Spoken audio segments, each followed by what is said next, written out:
ई धातृके अचार बना रहल छी। जेना आलूके अचार बनेलहुँ तहिना एकरो जेना उबालि दियौ। अपने सब धातृ कहै छै, बहुत लोग एहिके अमलो कहै छै। तऽ ई उबालि दियौ, एकरा सीटी 2-3 गो, बेसी नहि लगेबै, बेसी गलि जाइ छै। ओकरा बाद ई सबटा अहिना कऽ कऽ ई ओकर बीचके दाना छोड़ा दियौ। आ जतबा ओ आलूके अथीमे अथी लगलै, ई तऽ खट्टा छै,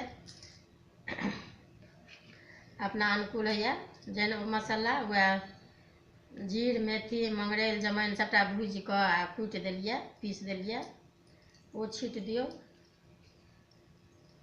कनि हल्का हरैदो दऽ दियौ, आ नमक मिरचाइ,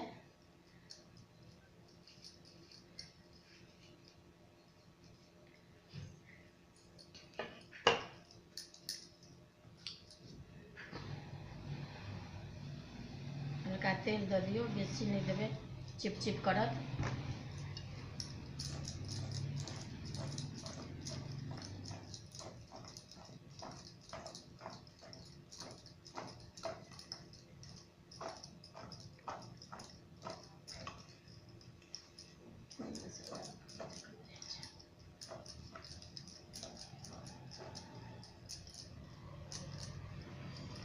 ई भऽ गेल अमलाके अचार।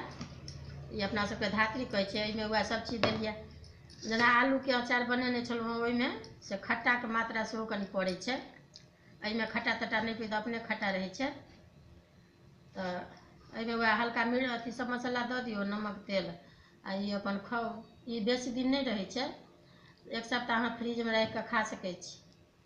आ जेना अचार सौँसोके बनै छै तऽ ओ नमक हल्दी दऽ कऽ बुइयाममे दऽ दियौ, अपन 1-2 साल तक रहै छै। ई लेकिन 1 सप्ताहमे खत्म भऽ जाइए। ई भऽ गेल धातृके अचार।